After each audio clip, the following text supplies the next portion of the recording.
పోలయ్యాయి. ఇది ప్రజాస్వామ్యంలో మంచి పరిణామం. కానీ ఇదే సమయంలో ప్రజలందరం చాలా అప్రమత్తంగా ఉండాలి. ఎందుకంటే పోలింగ్తోనే ఎలక్షనీరింగ్ పూర్తి కాలేదు, కౌంటింగ్ కూడా ఉంది.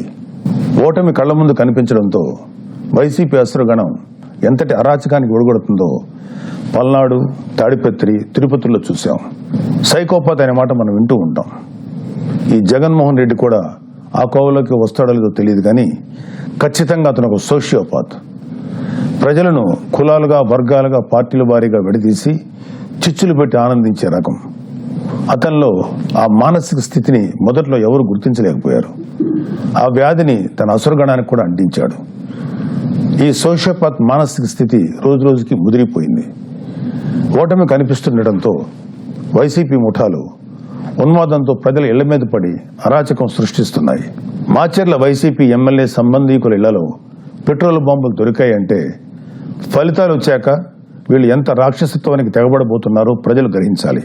తాడిపత్రిలో పోలీసులు కూడా తమను తాము రక్షించుకునేందుకు అగచాట్లు పడ్డారు. అంటే వైసీపీ ఎంతగా రెచ్చిపోతుందో అర్థం చేసుకోవాలి. వైసీపీకి ఓటు వేయలేదని తెలిసి ఇళ్లలో చొరబడి మహిళలను, పిల్లల్ని అందరినీ చావుగొట్టే పైశాచికత్వాన్ని పెంచింది ఎవరు? ఖచ్చితంగా ఈ జగన్మోహన్ రెడ్డి అనే చెప్పాలి.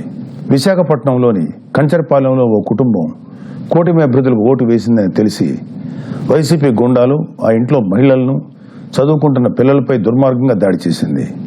గర్భంతో పుట్టింటికి వచ్చిన మహిళపైన తీవ్రంగా దాడి చేశారు. అంటే వైసీపీ రాక్షసత్వం ఏ